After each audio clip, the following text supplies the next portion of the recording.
I am 28 years old, and my husband Liam and I were expecting our first child. We had wanted this for so long. We had saved, we had planned, and finally, it was happening. Our lives felt like they were finally falling into place. The only shadow that ever fell across our happiness was my Aunt Carol. She was my father's sister, a woman who seemed to carry a storm cloud with her everywhere she went. She believed our family name, the name Donovan, was something akin to royalty. In her mind, it was a legacy of impeccable breeding and high social standing, something to be protected at all costs. The problem was, this legacy was mostly in her head. We were a comfortable middle-class family, nothing more, nothing less. But for Carol, perception was everything. My pregnancy seemed to offend her on a fundamental level. It was not that she disliked children. It was that she disliked me having a child. From the moment we announced it, her comments started. They were small at first, like tiny, sharp pebbles thrown from a distance. She would ask if Liam's job was truly stable enough. She would comment on the small size of our starter home. She would purse her lips and say things like, "I just hope you two understand the gravity of bringing a new Donovan into the world." Each comment was designed to make me feel small, inadequate, and unworthy of the family name I had been born with. I tried to ignore her. I told myself she was just an unhappy person who wanted to spread her misery around. Liam told me to do the same. He would wrap his arms around me after every family gathering and say, "She doesn't matter, Chloe. We matter." And I would believe him. I focused on the baby, on the joy that was growing inside me, and I let her bitterness slide off me as best I could.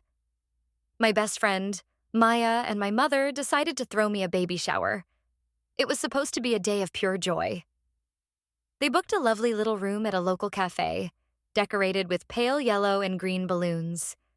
My mother, bless her heart, had always been a bit of a people pleaser, especially when it came to her sister-in-law. She walked on eggshells around Carol, always trying to keep the peace. So, of course, Carol was not only invited, but given a place of honor right at the front. I remember feeling a knot of dread in my stomach as I saw her walk in, dressed in a severe navy blue suit that was completely out of place among the pastel dresses of our other guests. She surveyed the room with a look of disdain, as if she had just walked into a barn. The first hour was tense but manageable. Carol spoke only to a few of the older relatives, her voice a low, critical murmur. I did my best to float around the room, talking to my friends and Liam's family, soaking in their genuine happiness for us. I felt the baby kick, a little flutter against my ribs, and I placed a hand on my stomach and smiled. For a moment, I forgot Carol was even there. The gifts were piled high on a table, a mountain of soft blankets, tiny clothes, and colorful toys. It was overwhelming in the best way possible. I felt so loved, so supported. When it was time to open them, I sat in a chair they had decorated with ribbons, and Liam sat on the floor beside me, handing me each present. With every gift, there were oohs and ahs from the crowd. A handmade quilt from Liam's grandmother, a ridiculously cute elephant-shaped diaper caddy from Maya, a mobile with tiny knitted stars from my cousin Sarah. I was laughing, my cheeks hurting from smiling so much. Then Liam handed me a small, elegantly wrapped box. The card simply said, "From Carol." I felt a chill go down my spine. I hesitated. Liam gave my knee a reassuring squeeze. I took a deep breath and carefully opened it. Inside, nestled on black velvet, was an antique silver rattle. It was beautiful, but it felt cold in my hands. It was clearly old and very expensive. "Oh, Carol, it's beautiful," I said, trying to sound genuinely grateful. "Thank you so much." Carol, who had been silent until now, stood up. The room quieted. She had a way of commanding attention, even when it was unwanted. "It is a family heirloom," she announced, her voice ringing with self-importance. "It was my great-grandmother's.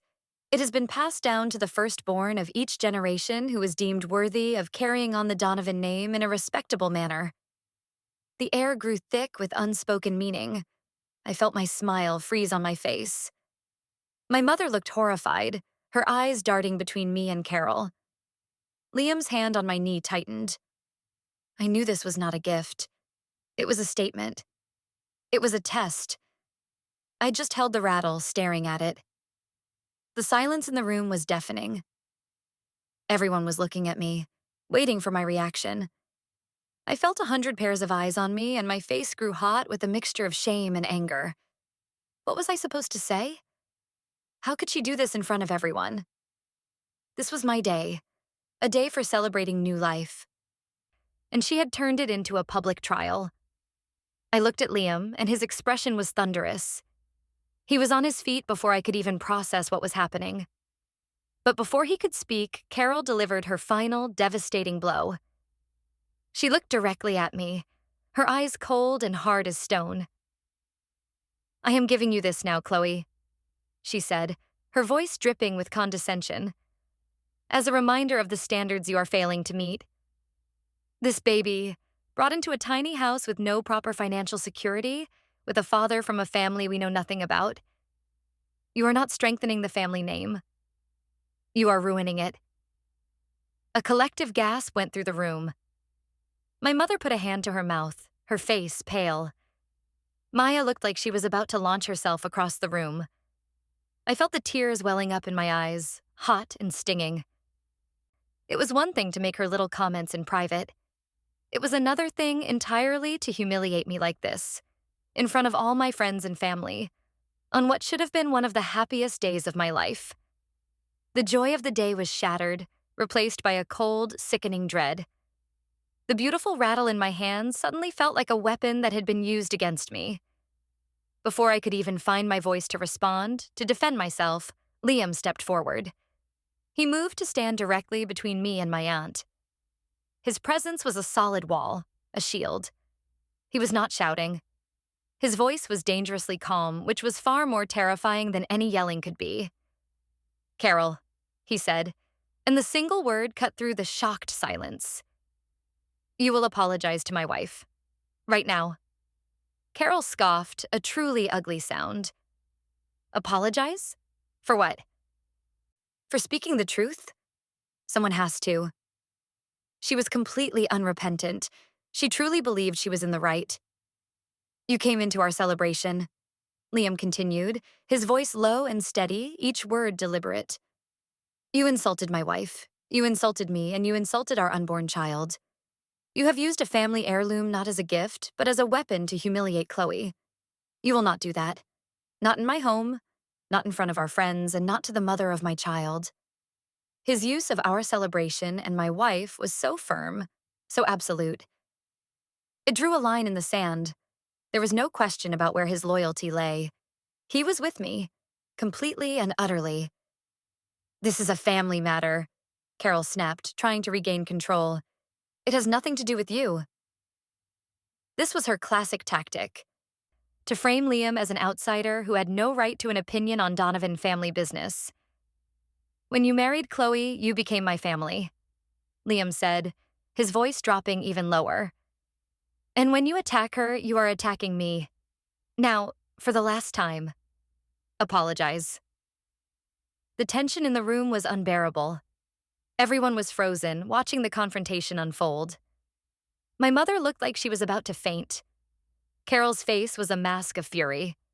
She was not used to being challenged, especially not by someone she considered an upstart in law. "I will do no such thing," she hissed. She needed to hear it. That was it. That was the moment something inside me shifted. The tears of humiliation dried up, replaced by a cold, hard resolve. She was never going to stop. She would do this again and again, poisoning every happy moment of our lives if I let her. I looked at the silver rattle in my hand. It was a symbol of her power, her control, her judgment. And I wanted no part of it. Liam did not even look at her. He turned back to me, his eyes softening as they met mine. "Chloe?" he asked quietly, a whole conversation passing between us in that one word. He was asking me what I wanted to do. He was giving the power back to me. I stood up, my legs feeling a little shaky, and walked over to where Carol was standing. I held out the rattle. "Here," I said, my voice surprisingly steady. "Take it back. Carol looked at the rattle, then at me, her eyes wide with disbelief. "What?" she stammered. "I do not want it," I said simply. "My child does not need a gift that comes with so much judgment and cruelty. We will buy our own rattle. It might not be antique silver, but it will be given with love. That is the only family legacy I care about." I placed the rattle firmly into her hand. Her fingers closed around it automatically, but her expression was one of pure shock. She had expected me to cry, to crumble. She had not expected me to reject her precious heirloom and the twisted ideology that came with it. I then turned to face our guests. My voice was stronger now. "I am so sorry, everyone," I said, looking around at the stunned faces. This was supposed to be a happy day, and it still can be. For those of you who are here to celebrate with us, please stay and have some cake. For anyone who feels the need to pass judgment on my family, the door is right there. My eyes flickered to Carol for just a second. I did not need to say her name. Everyone in the room knew exactly who I was talking to. Carol stood there for a long moment, clutching the rattle, her face turning a blotchy red. She looked around, expecting someone to rush to her defense to support her. But no one did. Even the older relatives who usually nodded along with her pronouncements were silent, their eyes fixed on the floor. My mother, who had spent her whole life trying to appease Carol, just stood there, looking at me with a strange expression I could not quite read. It was not anger. It looked almost like admiration. Carol had been so sure of her position, of her authority within the family. In a few short minutes, Liam and I had completely dismantled it. She had been publicly challenged and publicly rejected. Humiliated, she turned without another word, her back ramrod straight, and marched out of the cafe. The sound of the door closing behind her was like a thunderclap in the quiet room. For a moment after she left, a heavy silence remained. Then Maya started to clap. Slowly, hesitantly at first, then with more confidence, others joined in. Liam's grandmother came over and hugged me tightly. "Good for you, dear," she whispered in my ear. "That woman has had it coming for 40 years. My cousin Sarah gave me a thumbs up from across the room.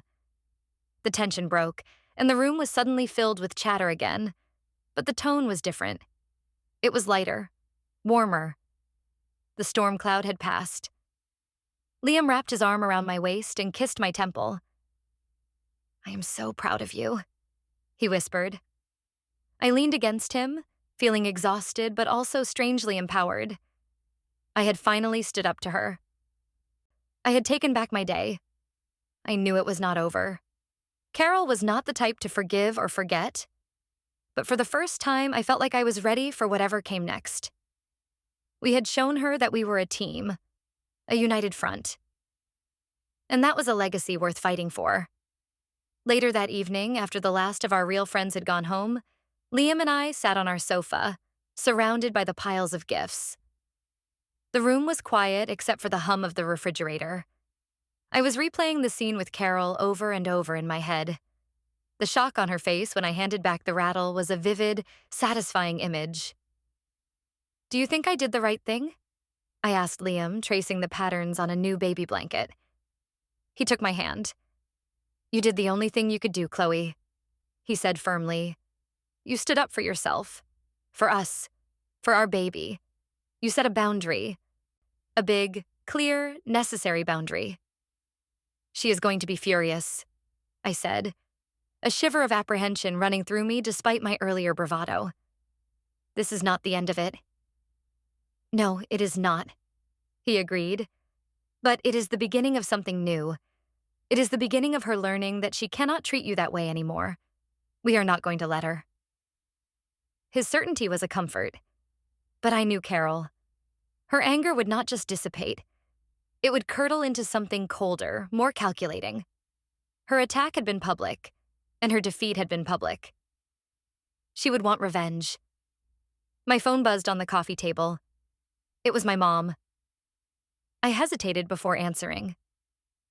"You should talk to her," Liam said gently. I sighed and picked it up. "Hello," I said. "Chloe, honey, are you all right?" My mom's voice was shaky. I am fine, Mom, I replied, my tone a little cooler than I intended. I just, I cannot believe she did that. In front of everyone. I am so, so sorry. It is not your fault, Mom, I said, softening slightly. But why do you always let her get away with it? Why does everyone? There was a long pause on the other end of the line. It is complicated, Chloe, she finally said. Carol, she holds a lot of things over people's heads. The family name, the family history. She is the keeper of all of it. Or she thinks she is. What does that even mean? I asked, frustrated. The keeper of the history? What history? We are not royalty. We are just a normal family. I know, honey. But to her, it is everything. The Donovans have always been particular, and she feels a responsibility to uphold that. Her words were vague and unsatisfying. It felt like she was hiding something, or at least not telling me the whole story. What does that have to do with me and my baby? I pressed. Why is she so fixated on us ruining the family name? I do not know, Chloe, she stammered. Maybe she is just jealous. You are young, you are happy, you have a wonderful husband. It was a classic non-answer, designed to placate me without revealing anything of substance. I felt a familiar wave of disappointment. My mother loved me, I knew that. But her fear of Carol was stronger than her willingness to stand up for me. Okay, Mom, I said, my voice flat. I have to go. Liam and I are tired. Of course, honey. I love you. I love you too, I said, and hung up. I looked at Liam. She knows more than she is letting on, I said. There is something about this family name obsession that I do not understand. Liam nodded slowly. Her reaction at the shower. It was not just about you having a baby, Chloe. It was deeper than that. When she said a father from a family we know nothing about, it felt specific. We sat in silence for a few minutes, thinking. Carol's words echoed in my mind. Ruining the family name. Standards you are failing to meet. A father from a family we know nothing about. It was all connected somehow. What do we really know about the Donovan family history? Liam asked. I mean, beyond the vague stories Carol tells at Christmas. I shrugged. Not much, I admitted. My dad does not talk about it. He just lets Carol handle all the ancestry stuff. She has this big, leather-bound book where she keeps a family tree and old photos. An idea began to form in my mind. A risky, audacious idea. That book, I said slowly. Where does she keep it? Liam raised an eyebrow. Chloe, what are you thinking? I am thinking that if Carol is going to use my family's name as a weapon against me, then I deserve to know what exactly I am being accused of defiling. I said, my voice filled with a new determination. I am tired of being afraid of her. I am tired of walking on eggshells. She drew the battle lines today, not me. If she has a secret, I want to know what it is. Liam looked at me for a long moment, then a slow smile spread across his face. Okay, he said. Okay, let's find out what secrets Aunt Carol is hiding. The decision was made. This was no longer just about surviving Carol's attacks. It was about fighting back. And the first step was to find that book. The next day, I called my dad. I kept the conversation light, asking how he was and what he was up to. I did not mention the baby shower. I knew he would have heard about it from my mom, and I did not want to get into another circular conversation where he would tell me to just be the bigger person and apologize to Carol to keep the peace. I had been the bigger person my whole life. I was done with it. After a few minutes of small talk, I steered the conversation where I wanted it to go. Hey, Dad, I said casually. I was thinking about the baby and family names and stuff. I realized I do not really know much about our family history. You know, beyond great-grandpa Donovan being a farmer. Oh, well, he said, sounding a little uncomfortable. Your Aunt Carol is the expert on all that. She has all the old records. I know, I said, trying to sound breezy. She has that big leather book, right? I would love to see it sometime. Maybe I could borrow it? Just to look through some of the old photos. There was a long pause. I do not know, Chloe, he said hesitantly. Carol is very protective of that book. She does not really let anyone touch it. Oh, come on, Dad, I wheedled. I am her niece. I am about to have the next Donovan baby. I just want to see where we came from. It is important to me. I laid it on a little thick, but I knew which buttons to push with my dad. The appeal to family legacy, even a fabricated one, was a direct line to his sense of duty. He sighed. All right, all right. I will talk to her, he said, and I could hear the resignation in his voice. But no promises, Chloe. You know how she is. Thanks, Dad. You are the best, I said, hanging up before he could change his mind. I knew the chances of Carol willingly handing over her precious book were slim to none. But my dad asking would do two things. First, it would put her on notice that I was asking questions. Second, it would give me a legitimate reason to be at her house. A few days passed. I did not hear anything from my dad, which was not surprising. He was probably procrastinating, dreading the inevitable confrontation with his sister. Liam and I spent the time preparing for the baby, assembling the crib, washing tiny clothes. It was a peaceful, happy time, a bubble of domestic bliss. But in the back of my mind, the question of Carol's secret loomed large. What was she hiding? What was so important about the Donovan name that she would humiliate her pregnant niece to protect it? Then, one afternoon, my cousin Sarah called me. Sarah was a few years younger than me, and she had always been the neutral party in the family, the Switzerland to my parents and Carol's warring nations. She had been at the shower and had witnessed the whole ugly scene. Hey, Chloe, she said, her voice a little hesitant. Are you okay? I felt so bad after your shower. I am fine, Sarah, I said, genuinely touched that she had called. It was not your fault. It was all Carol. I know, she said. She is a lot. Listen, the reason I am calling is a little weird. My mom was talking to your mom, who was talking to Carol, and apparently, your dad asked Carol if you could see the family history book. My heart started beating a little faster. Yeah, I asked him to, I said, trying to sound casual. What did she say? Well, this is the weird part, Sarah said. She completely freaked out. According to my mom, she went on a huge rant about how you were trying to undermine her, how you had no respect for the family, and how you were absolutely forbidden from ever touching that book. This was exactly what I had expected, but hearing it confirmed still sent a jolt through me. Wow, I said. She is really something. Yeah, Sarah agreed. But then she said something else. She said, Chloe needs to stop digging into things that are none of her business. She will not like what she finds. What do you think she meant by that? A chill went down my spine. That was not just a refusal. That was a threat. She will not like what she finds.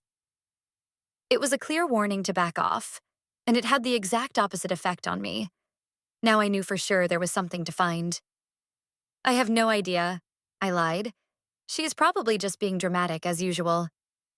Probably, Sarah said, though she did not sound convinced. Anyway, I just thought you should know. Be careful, Chloe. She seems really angry about this. I will, I said. Thanks for telling me, Sarah. It means a lot. We hung up, and I immediately called Liam to tell him what Sarah had said. It is a threat, Liam, I said, pacing back and forth in our living room. She is threatening me. She is basically admitting that there is a secret, and she is using it to try to scare me into silence. I know, he said, his voice calm and steady as always. Which means we are on the right track. She is scared. She is scared of you finding out whatever it is. But how am I going to find out now? I said, frustration mounting. She will never let me near that book. She will guard it with her life. We were quiet for a moment, both of us thinking. The direct approach had failed. We needed a new plan.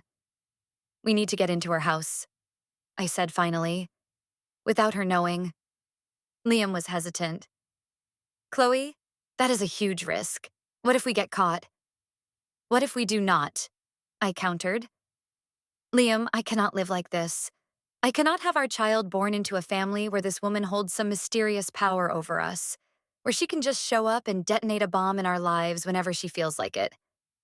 I need to know what her power is. I need to disarm her. I knew I was asking a lot. But the fire that Carol had lit inside me at that baby shower was burning hotter than ever. It was not just about curiosity anymore. It was about protecting my new family. Liam was silent for a long time. I could hear him breathing on the other end of the line. I held my breath, waiting for his answer. Okay, he said at last. Okay, we will do it. But we have to be smart about it. We need a plan. A really, really good plan. A wave of relief washed over me, so strong it made me dizzy. I was not in this alone. We were in this together. I know just the person to help us, I said, a new idea sparking in my mind. Someone who knows Carol's house, her routines, and probably does not like her very much. Who? Liam asked. My mom, I said. It was time to see if my mother's love for me was finally stronger than her fear of her sister-in-law. Getting my mom on board was not going to be easy. I knew she hated confrontation and would be terrified of crossing Carol so directly. But Carol's threat, relayed through Sarah, had given me an opening. Carol was not just attacking me anymore.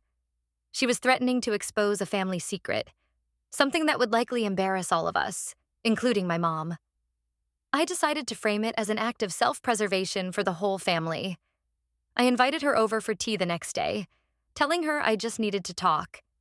She arrived looking anxious, wringing her hands as she sat at my kitchen table. What is it, Chloe? She asked, her eyes darting around as if Carol might pop out from behind a curtain. You sounded so serious on the phone. I poured her a cup of chamomile tea, hoping it would calm her nerves. Mom, I started, choosing my words carefully.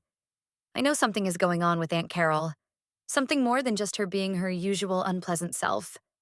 Her reaction at the shower and what she said about me ruining the family name, it feels like there is a story I do not know. My mom sipped her tea, avoiding my eyes. I told you, Chloe, she is just a difficult woman. No, it is more than that, I insisted. I decided to play the card Sarah had given me. Dad asked her about the family history book, and she completely lost it. She told him I was forbidden from seeing it, and then she said that I should stop digging, or I will not like what I find. I saw a flicker of fear in my mom's eyes. I had her attention. She said that? She whispered. Yes, I said, leaning forward.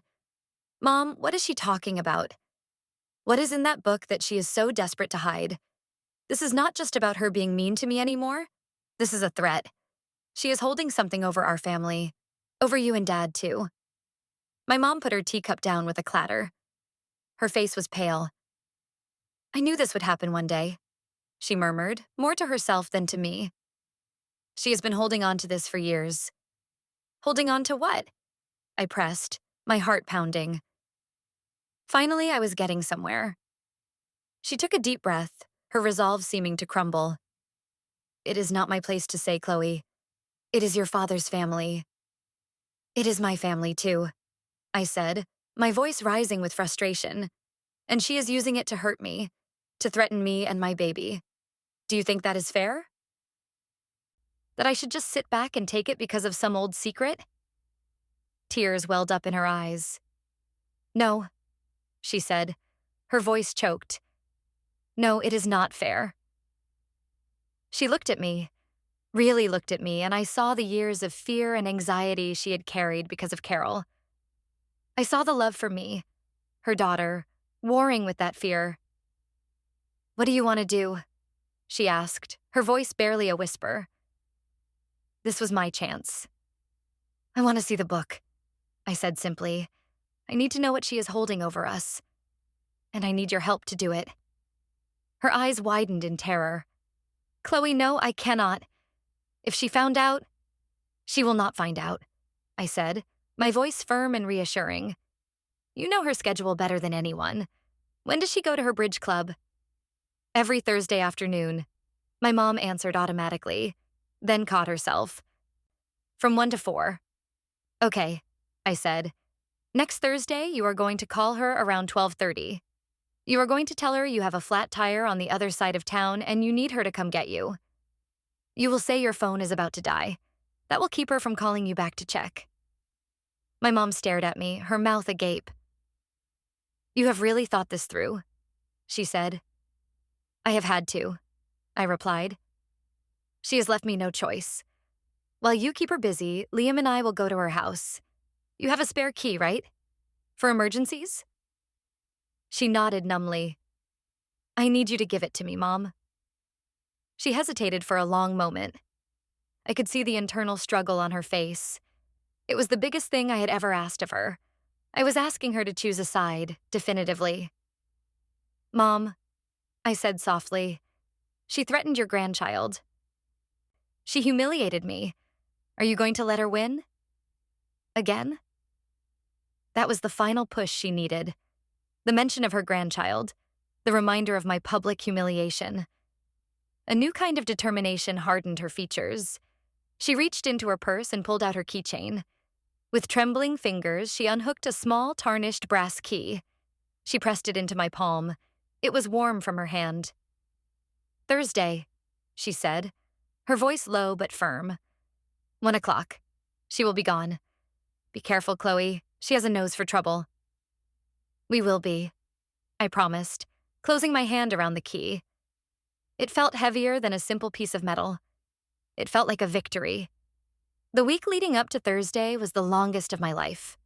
The key sat in my jewelry box, a constant, tangible reminder of the plan. Liam and I went over the details a dozen times. We would be in and out in under an hour. We would only look for the book. We would touch nothing else. We would be ghosts. I felt a strange mixture of terror and exhilaration. I was breaking a dozen rules of social conduct, but it felt justified. Carol had declared war, and this was my first strategic move. On Thursday morning, I could barely eat. My stomach was in knots. Liam held my hand, his calm presence a steadying anchor. We can still call this off, he said, looking into my eyes. No, I said, my voice resolute. We are doing this. At 12:30 precisely, my phone rang. It was my mom. It is time, she said, her voice tight with nerves. I am about to call her. Good luck, Chloe. I love you. I love you too, Mom. Be safe, I replied. We hung up and the plan was in motion. Liam and I got in the car. The drive to Carol's house was silent. We both knew the risks. If we were caught, the family would be shattered beyond repair. Carol would be vindicated in her belief that I was a degenerate, and my mom and dad would be caught in the crossfire. But the alternative, letting Carol control us with fear and secrets, was no longer an option. We parked a block away from her house and walked the rest of the way, trying to look as casual as possible. Carol lived in a pristine, perfectly manicured brick house in an older, established neighborhood. It was a physical representation of her obsession with appearances. We walked up the stone path, my heart hammering against my ribs. I took out the key, my hand shaking so much I could barely fit it into the lock. Liam put his hand over mine, steadying it. Deep breaths, he whispered. I took a deep breath, turned the key, and the lock clicked open. The sound was deafening in the quiet street. We slipped inside and closed the door gently behind us. The house was silent and immaculate. Everything was in its place. Not a speck of dust, not a cushion out of line. It felt less like a home and more like a museum. Okay, Liam whispered. Where would she keep it? Her study, I said immediately. She spends most of her time in there. It is her command center. We tiptoed down the hallway to a room at the back of the house. The door was slightly ajar. We pushed it open and stepped inside. It was just as I remembered from childhood visits. Dark wood bookshelves lining the walls, a large mahogany desk, and the faint smell of old paper and furniture polish.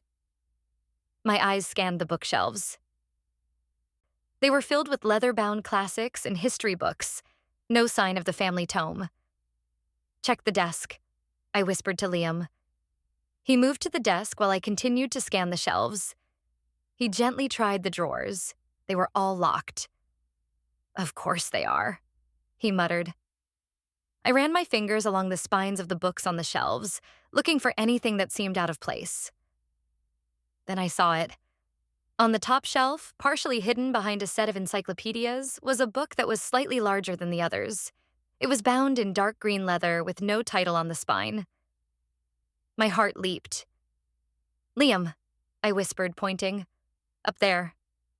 He looked up. "I will get it." He pulled over a small footstool, climbed up, and carefully eased the book from its hiding place. It was heavy. He handed it down to me. My hands trembled as I took it. This was it, the source of all of Carol's power. I carried it over to the desk and laid it down gently. I took a deep breath and opened the cover. The first page was a beautifully calligraphed family tree, starting in the late 1800s. The name Donovan was at the top, written in elaborate gold ink. I traced the lines with my finger, following the generations down. I saw my great-grandfather, my grandfather, my father, and Carol. Then I saw my own name, Chloe Donovan, written in Carol's precise, spidery handwriting. Next to my name, there was a blank space, waiting for the name of my child. I felt a surge of anger. This book, this history she guarded so fiercely, was my history too.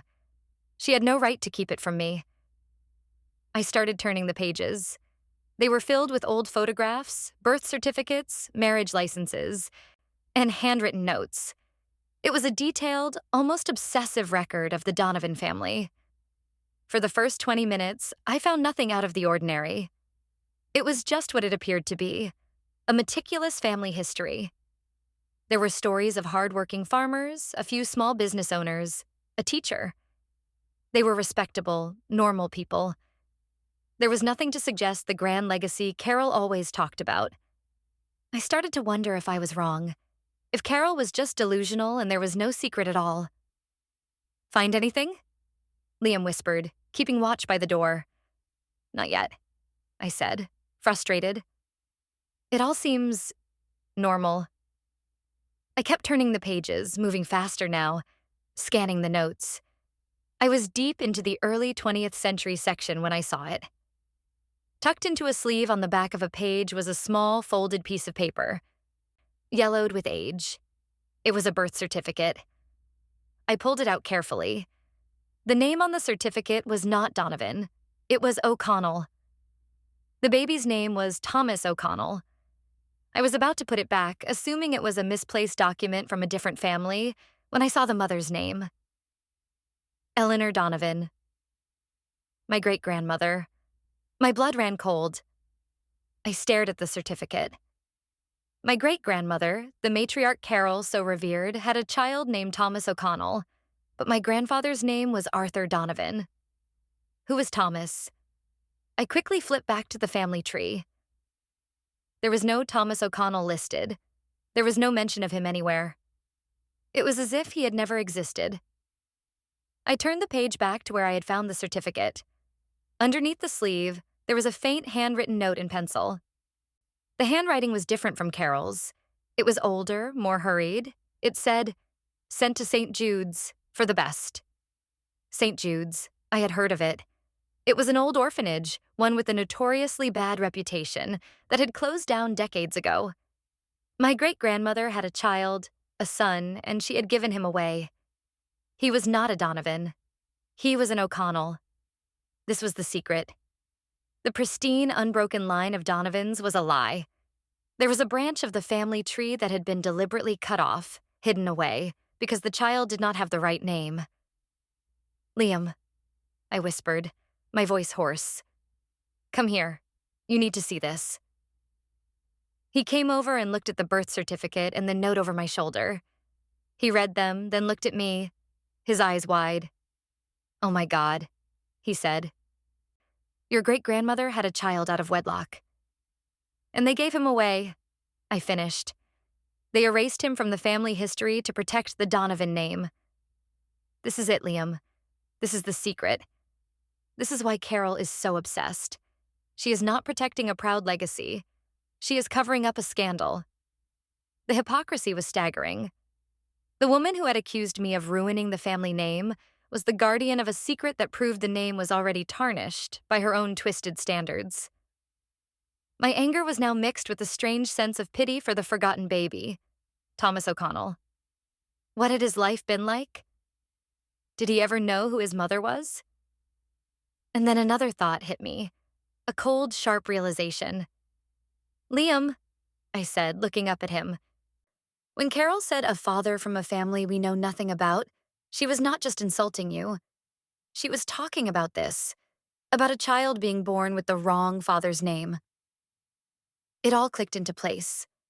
My child, a Donovan in name but also a child of Liam, whose family was unknown to her, was a terrifying echo of the past she was so desperate to keep buried. In her warped mind, I was repeating my great-grandmother's mistake. I knew what I had to do. I pulled out my phone. What are you doing? Liam asked, his voice tense. I am taking a picture of this, I said, my hands steady now. This is my insurance policy. This is my weapon. I carefully laid the birth certificate and the note on the desk and took several clear, high-resolution photos. I also took a picture of the family tree, showing the conspicuous absence of Thomas O'Connell. I sent the photos to my own email, to Liam's email, and to a cloud storage account. The evidence was secured. Okay, I said, carefully tucking the certificate back into its hiding place. Let's go. We have what we came for. We placed the book back on the shelf, exactly as we had found it. We made sure the footstool was back in its place. We took one last look around the room to make sure everything was perfect. Then we slipped out of the study, down the hall, and out the front door, locking it behind us. As we walked back to the car, the adrenaline started to fade, replaced by a cold, hard sense of purpose. I finally understood the source of Carol's cruelty. It was fear. Fear of the past, and fear of me repeating it. And now, I held the key to that fear in the palm of my hand. The game had changed. I was no longer on the defensive. The drive home was a blur. I felt a strange mix of violation and vindication. We had trespassed, we had snooped, but we had found the truth. And the truth was a powerful thing. When we got back to our house, I sat down at my computer and pulled up the photos I had taken. I stared at the faded ink on the birth certificate of Thomas O'Connell, a boy who had been erased. What are you going to do with it? Liam asked, coming to stand behind me, his hands on my shoulders. I do not know yet, I admitted. My first instinct is to just blow it all up. Send the photo to the whole family. Expose her hypocrisy. You could, he said, and you would be justified. But what would that accomplish? It would cause a massive explosion, hurt a lot of people, including your dad and mom. He was right. A public detonation would be satisfying in the moment, but the fallout would be messy and widespread.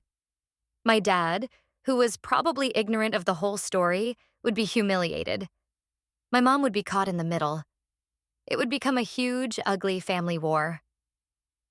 I do not want to hurt my dad, I said, leaning my head back against Liam's chest.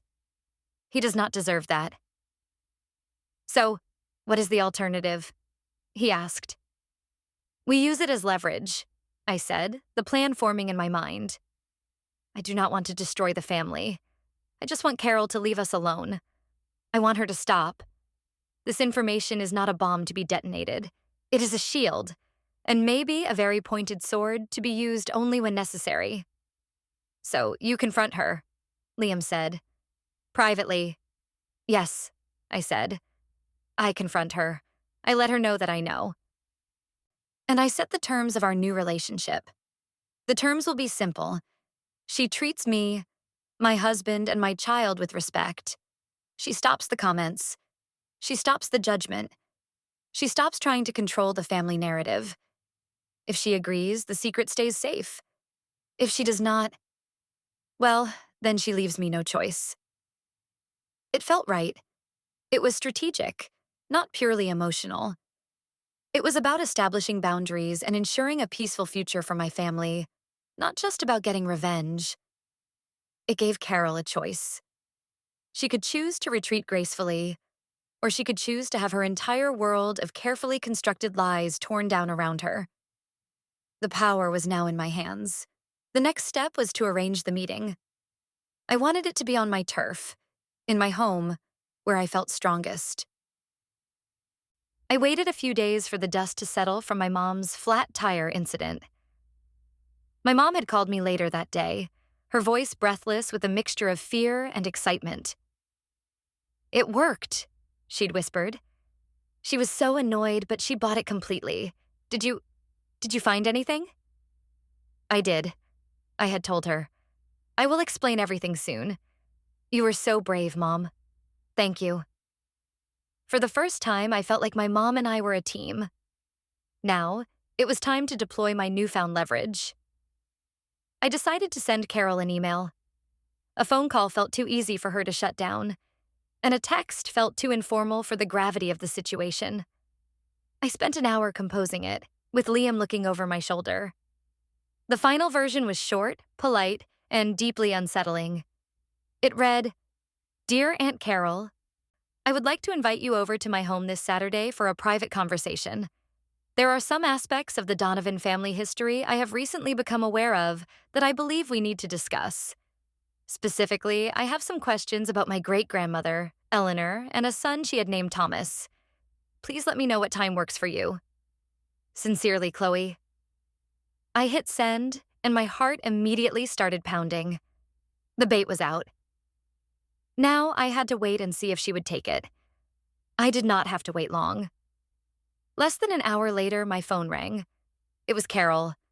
Her name flashed on the screen, and I felt a jolt of anxiety. "Put it on speaker," Liam said, moving to sit beside me on the sofa. I took a deep breath and answered.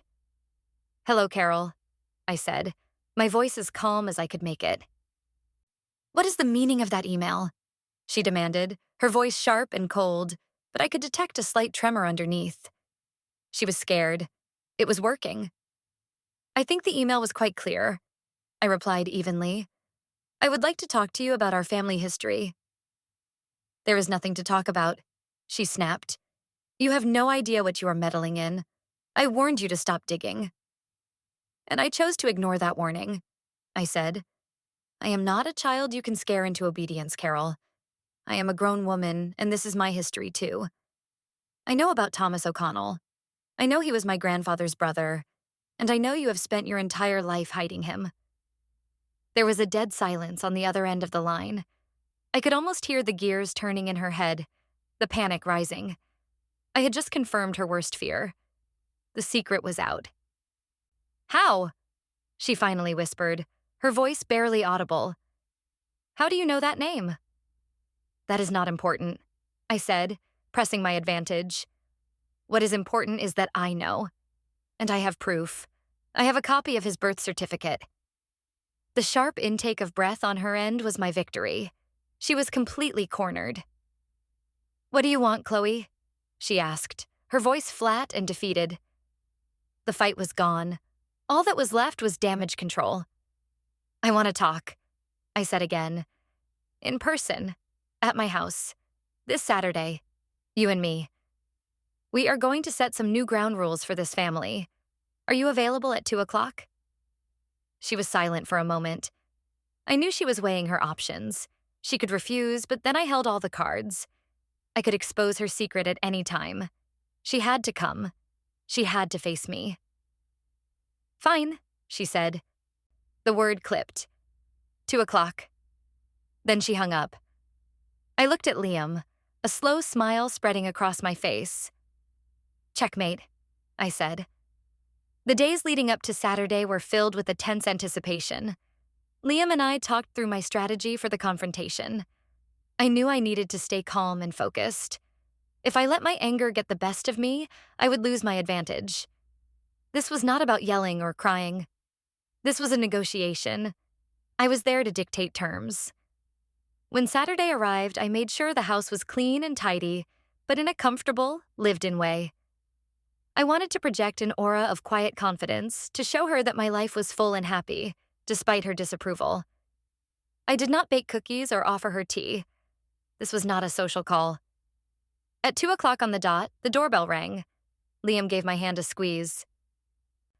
"You have got this," he said. "I will be in the nursery if you need me."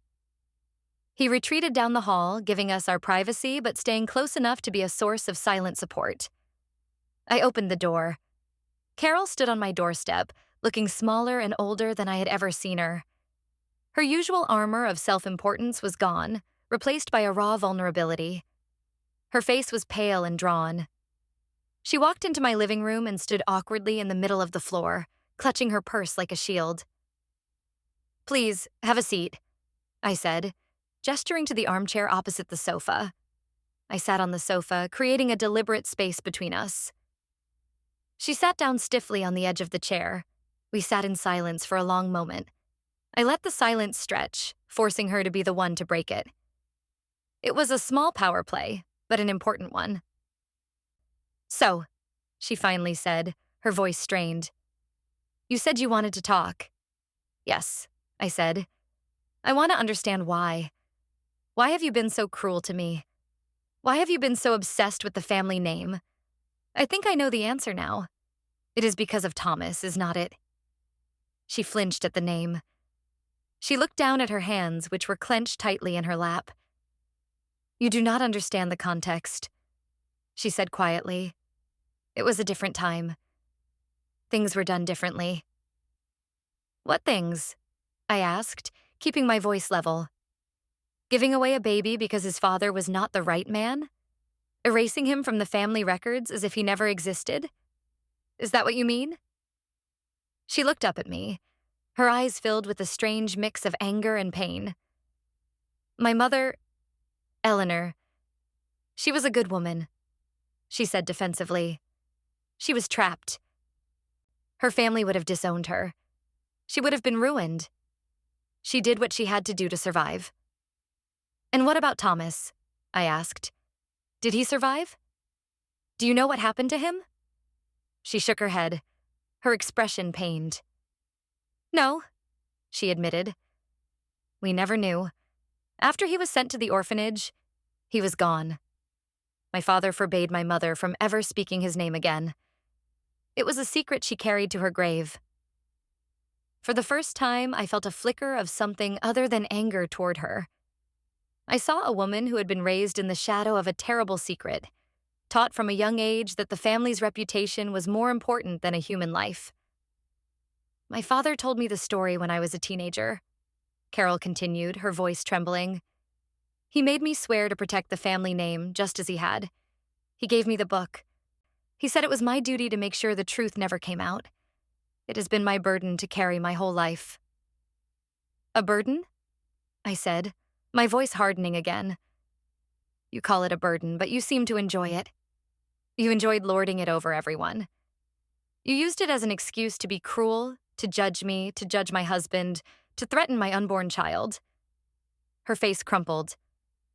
I know," she whispered. And for the first time, I saw tears in her eyes. "When you announced you were pregnant, all I could see was my mother's story repeating itself. A Donovan girl, a man from an outside family. I was terrified. I thought I was protecting you, protecting the family." "Protecting me?" I asked, my voice laced with disbelief. "By humiliating me in front of my friends and family? By telling me I was ruining the family name?" "That was not protection, Carol. That was cruelty. You were projecting your own fears and your own history onto me, and I will not allow it anymore."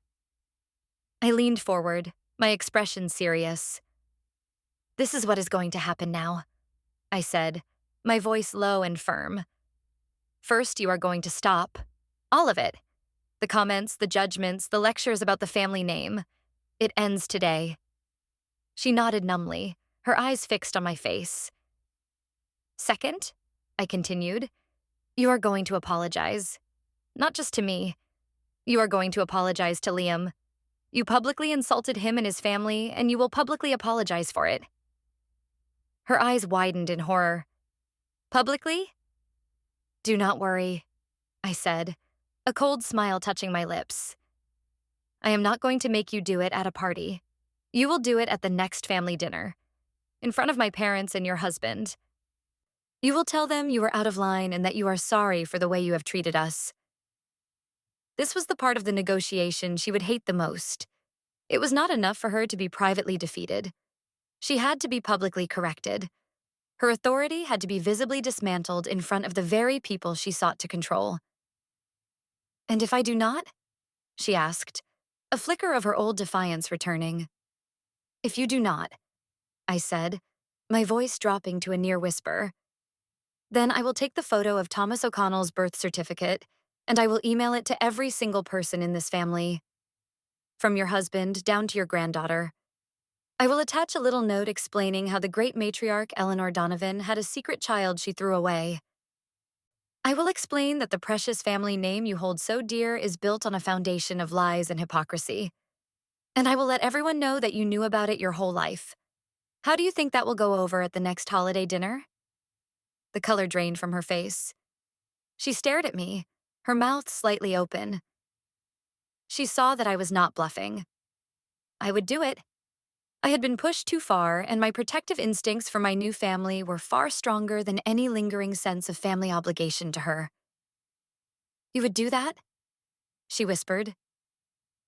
Do not test me, Carol, I said, my voice cold as ice. You have spent my entire life making me feel small. You have tried to poison the happiest time of my life. You have underestimated me at every turn. Do not underestimate me now. We sat in silence for what felt like an eternity. I could see the war raging inside her. Her pride, her fear, her entire sense of identity was crumbling. Finally, she slumped back in the chair, a broken woman. All right, Chloe, she said, her voice raspy with defeat. You win. I will do it. I will apologize. A wave of relief, so powerful it almost made me gasp, washed over me. It was over. I had won. But I did not feel the elation I expected. I just felt tired and sad. Sad for the generations of fear that had led to this moment. Sad for the baby boy who had been thrown away. There is one more thing, I said, my voice softer now. She looked up, her eyes wary. The book, I said. It is not yours to keep anymore. It is not a weapon to be wielded or a secret to be guarded. It is our family's history, the good and the bad. It belongs to all of us. I want you to give it to my dad. She looked shocked. To Robert? He does not care about that stuff. Maybe it is time he started, I said. It is his family too. And one day it will be my child's. And I will make sure my child knows the whole story, including the story of their great-great-uncle Thomas. This, I think, was the final blow. I was not just taking away her power. I was fundamentally changing the rules of the family. The secret would no longer be a source of shame to be hidden. It would be a story to be told, a lesson to be learned. The legacy was no longer hers to define. She just nodded, too defeated to argue. I will give it to him, she said quietly. Good, I said. I stood up, signaling that the meeting was over. I will see you at dinner on Sunday. She stood up as well, looking lost and disoriented. She walked to the door like a robot, her movements stiff and unnatural. She did not say goodbye. She just opened the door and left. I watched her walk down the path to her car, her shoulders slumped. The reign of Aunt Carol was officially over. The family dinner that Sunday was the most surreal meal of my life. It was at my parents' house. Just my mom and dad, Carol and her husband, Uncle Frank, and Liam and me. The atmosphere was thick with unspoken tension. Carol had not said a word to me or Liam since she arrived, keeping her eyes fixed on her plate. My mom was a nervous wreck, flitting between the kitchen and the dining room. My dad, oblivious as usual, was trying to make small talk about the weather. Uncle Frank, a quiet man who had always been overshadowed by his wife, seemed to sense that something was wrong but did not know what. We got through the main course in near silence. Then, as my mom was clearing the plates, I gave Carol a look. A small, pointed look. It was time. Carol's hand trembled as she placed her fork down. She cleared her throat.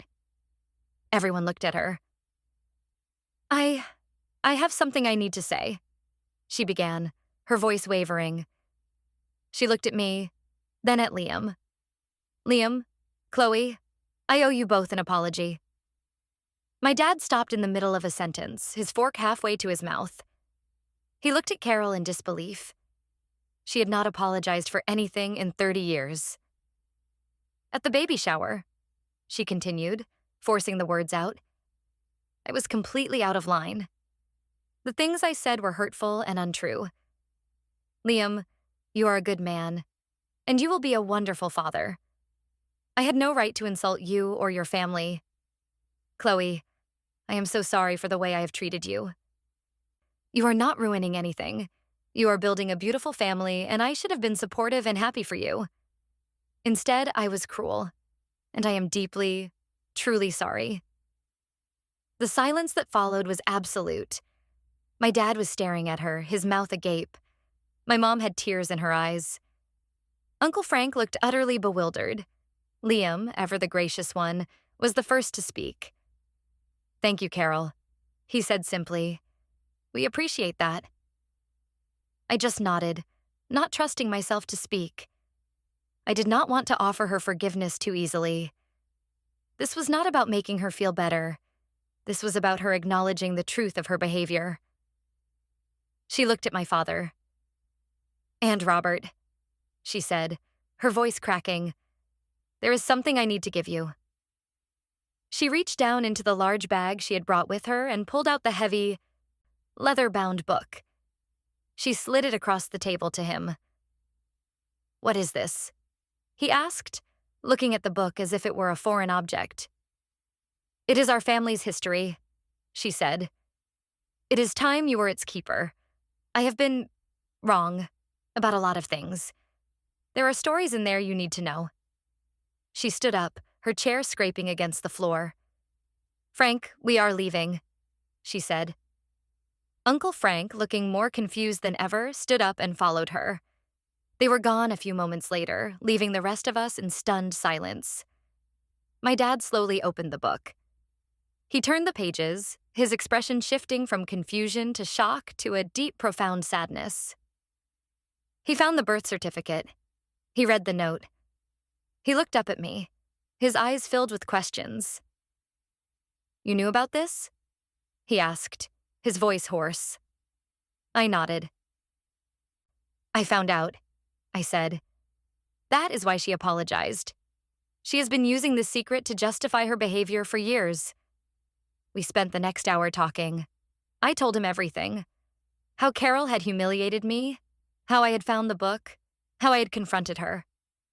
My mom sat with us, filling in details about how the secret had poisoned their family dynamics for decades. For the first time, my dad saw his sister not as a pillar of the family, but as a frightened, cruel woman, lashing out from a prison of her own making. In the weeks that followed, the family dynamic shifted completely. Carol became a ghost at family gatherings. She was quiet, withdrawn, and she avoided my gaze. Her power was gone, and she knew it. The other relatives, sensing the shift in power, began to treat her differently. They no longer deferred to her. They no longer laughed nervously at her cutting remarks. She had become irrelevant. My dad, for his part, became a different person. Learning the truth about his family's past seemed to free him from the long shadow his sister had cast. He started talking more about his own feelings, his own history. He and I grew closer than we had ever been. A few months later, I gave birth to a beautiful, healthy baby boy. We named him Daniel, not Thomas. Thomas's story was one of sadness and rejection. My son's story would be one of love and acceptance. When we brought Daniel home, the house was filled with family. My mom and dad were there, doting on their new grandson. Liam's family came, bringing food and gifts. Even my cousin Sarah stopped by, her eyes wide with wonder at the tiny baby in my arms. The only person who was not there was Carol. She had sent a simple card. It just said, "Congratulations." There was no lecture, no judgment, just two simple words. One afternoon, a few weeks after Daniel was born, I was sitting on the sofa, rocking him to sleep. Liam sat beside me, his arm around us both. The house was quiet and peaceful. I thought about the silver rattle, the symbol of Carol's judgment. We had bought our own rattle for Daniel. It was a simple wooden one, painted with bright, cheerful colors. It was not an heirloom. It had no grand history. But it had been chosen with love. And as Daniel's tiny fingers wrapped around it, I knew that was the only thing that mattered. I looked at Liam and smiled. "We did it," I whispered. "We won." "We did," he said, kissing my forehead. "We protected our family." The fight with Carol had been ugly and painful. It had forced me to do things I never thought I was capable of. But in the end, it had been worth it. It had cleared the air. It had broken a cycle of fear and secrecy that had haunted my family for generations. I looked down at my sleeping son, his face so peaceful and innocent. He would grow up in a family where he was loved for who he was, not for the name he carried. He would not be burdened by the secrets of the past. He would be free. And that, I realized, was the greatest family legacy of all. The silence from Carol was the loudest victory I could have imagined. She had not been banished or exiled in a dramatic fashion. She had simply been rendered powerless. Her weapon, the carefully curated and weaponized family history, had been taken from her. The authority she had built on a foundation of secrets was gone, and without it, she was just a sad, bitter old woman. Life with a newborn was a whirlwind of sleepless nights and overwhelming love. The drama with Carol faded into the background, a distant memory from a different lifetime. My mom was a constant presence, a doting grandmother who seemed lighter and happier than I had ever seen her. The fear of Carol that had governed her actions for so long had evaporated. She and my dad even started going on dates again, rediscovering their own relationship now that it was no longer triangulated by his sister's oppressive influence. My dad kept the family history book in his study, but it was no longer a forbidden object. It was just a book. Sometimes he would take it out and we would look at the old photos together, and he would tell me stories I had never heard before. Stories about his childhood that did not involve Carol's sanitized version of events. He even started a new page for Daniel, pasting in his birth announcement and a photo of him wrapped in his hospital blanket. The history was finally being written honestly. About 6 months after Daniel was born, we had a family barbecue for the 4th of July. It was a big, sprawling affair in my parents' backyard. Aunts, uncles, cousins, everyone was there. Liam was at the grill, flipping burgers, and I was sitting in a lawn chair with Daniel on my lap. Carol and Uncle Frank were there. They had arrived late and kept to themselves, sitting at a table in the corner. No one made a big deal of it. They were just there. Part of the scenery, but no longer the main event. At one point, my cousin Sarah came and sat next to me. "It is so different now. Is not it?" she said, watching Carol from across the yard. "What do you mean?" I asked, though I knew exactly what she meant. "The whole vibe," she said. "It used to be that everyone was so tense when Carol was around, waiting for her to say something awful. Now, nobody cares. It is like she is a ghost." It was true. The center of gravity in the family had shifted. It no longer revolved around Carol and her moods. It revolved around shared joy, around the new baby, around genuine connection. Later that afternoon, I needed to change Daniel's diaper, so I went inside the house to the quiet of my old bedroom. As I was finishing up, the door creaked open. It was Carol. My body tensed immediately, my old defensive instincts kicking in. She did not come into the room. She just stood in the doorway, her hands clasped in front of her.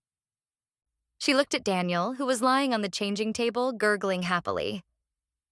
"He is a beautiful baby," she said, her voice quiet. It was the first time she had spoken to me directly since the apology dinner. "Thank you," I said, my voice neutral. I picked Daniel up, holding him close.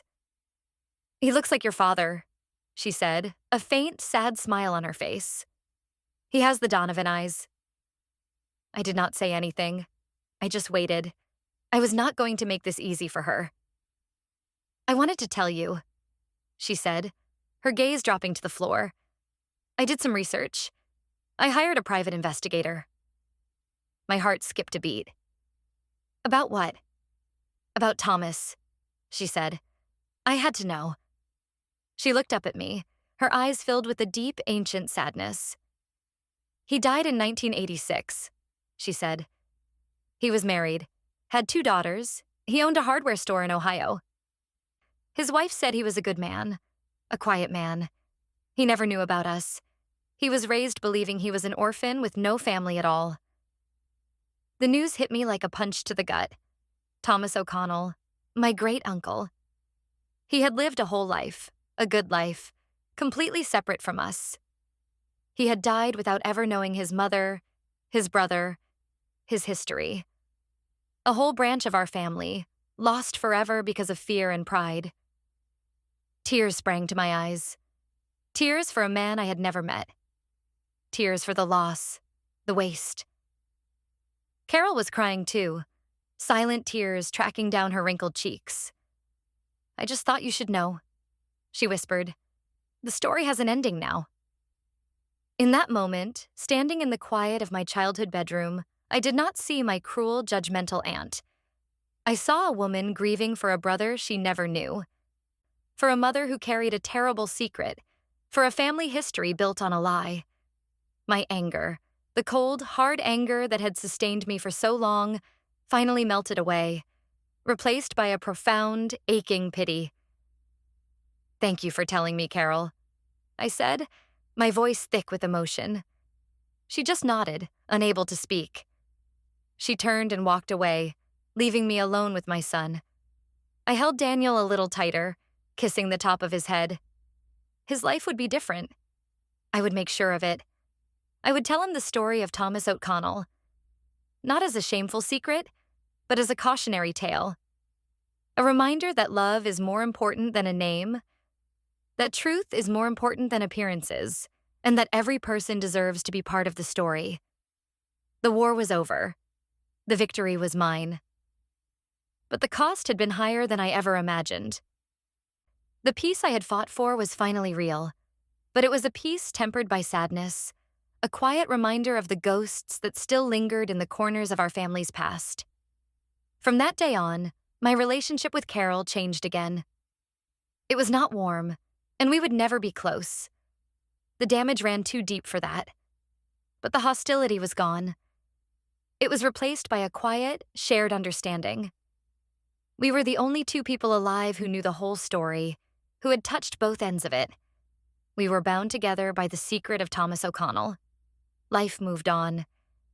Daniel grew from a baby into a curious toddler. My career flourished.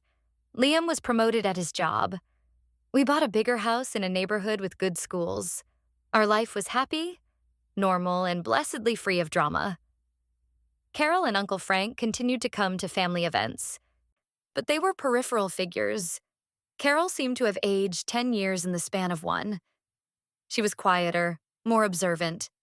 She watched the family from a distance, like a deposed queen observing her former kingdom. She was especially quiet whenever she saw me with Daniel. I often wondered what she was thinking.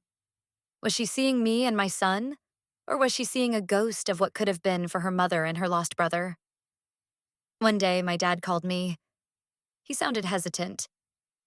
"Chloe, I have a strange request," he said. "Carol wants to know if you and Liam would be willing to have dinner with her and Frank, just the 4 of you." I was taken aback. "Dinner? Why?" "I do not know," he said. "She just asked me to ask you. She said she would understand if you said no." I talked it over with Liam that night. "What do you think she wants?" I asked him. I have no idea, he said. But we do not have to go. We are not obligated to do anything. I thought about it for a long time. My first instinct was to say no. Why dredge up the past? We had our peace. Why risk it? But then I thought about the look on her face when she told me about Thomas. I thought about the shared grief we had felt in that moment. Something had shifted between us, and I was curious to see what it meant. Okay, I told my dad the next day. We will go. We met at a quiet, neutral restaurant. The four of us sat at a small table. The conversation was stilted and awkward at first. We talked about the weather, about work, about Daniel. Carol was polite, almost deferential. It was deeply strange. Finally, after the waiter had taken our orders, she got to the point. I know this is unusual, she began, folding and unfolding her napkin. But there is something I want to give you. She reached into her bag and pulled out a small, velvet-covered box. It was not the rattle. It was something else. She slid it across the table to me. I looked at Liam, then back at the box. I opened it. Inside, nestled on a bed of white satin, was a beautiful gold locket. It was old, an antique. I picked it up. It was heavy in my hand. It was my mother's, Carol said quietly. Eleanor's. It was the only thing she had from her own mother. She wanted to give it to her first granddaughter, but after what happened with Thomas, she never felt she could. She gave it to me and told me to give it to the right person when the time came. I opened the locket. On one side, there was a tiny, faded photograph of a young woman I recognized from the family book as my great-grandmother, Eleanor. On the other side, there was a space, empty and waiting. I was wrong, Chloe, Carol said, her voice thick with unshed tears. So wrong. I thought I was protecting her legacy, but I was just repeating her mistakes. The fear, the secrecy, it poisoned everything. You were the one who broke the cycle. You were brave enough to bring the truth into the light. You are the right person. You are the one who deserves this. I did not know what to say. I just stared at the locket, at the face of the young woman who had made an impossible choice so long ago. This was not a weapon. This was not a test. This was an offering, a peace offering, a surrender. There is something else, she said. She reached into her purse again and pulled out an envelope. She handed it to Liam. What is this? He asked. It is a check, she said. I recently sold some stock that had done very well over the years. It is for Daniel, for his college education. I want him to have every opportunity, the opportunities that others did not have. Liam opened the envelope. His eyes widened. He showed it to me. It was a staggering amount of money, more than we could have saved in 20 years. Carol, we cannot accept this, I said, shocked. Please, she said, a look of desperation in her eyes. Please let me do this one thing. Let me turn the money that came from all that family pride and secrecy into something good. Something for the future. For him. She looked at Daniel's name, written on the memo line of the check. It will not change the past. I know that. But maybe it can help build a better future. We sat there, the locket and the check on the table between us. They were symbols of a past and a future that were now inextricably linked. It was a final, unconditional surrender. She was not just giving up her power. She was trying to atone for how she had used it. Liam looked at me, a silent question in his eyes. I thought about Daniel. I thought about the future we wanted for him. I thought about the story of Thomas, a boy who had nothing. And I made a decision. Okay, Carol, I said softly. We accept. Thank you. The relief that washed over her face was palpable. It was as if a physical weight had been lifted from her shoulders. For the rest of the dinner, the conversation was lighter, easier. We talked about the future. We talked about Daniel. For the first time, she asked about Liam's family, about his parents and his siblings. She listened with genuine interest. The wall she had built around the Donovan name had finally completely crumbled. When we got home that night, I put the locket in my jewelry box. I found a tiny photo of Daniel and carefully placed it in the empty side, opposite his great-great-grandmother. Two faces, separated by a century of secrets, now resting together. Liam put the check in a drawer, and the next day, we opened a college savings account in Daniel's name. The war with Carol was not just over. It had been transformed into something else entirely. It had been a painful, brutal journey, but we had come out the other side into a place of unexpected grace. The family name was no longer a weapon or a shield. It was just a name that now held stories of sorrow and secrets, but also of bravery, of truth, and of a quiet, hard-won redemption. And that was a legacy I was proud to pass on to my son. The circle was, at last, complete.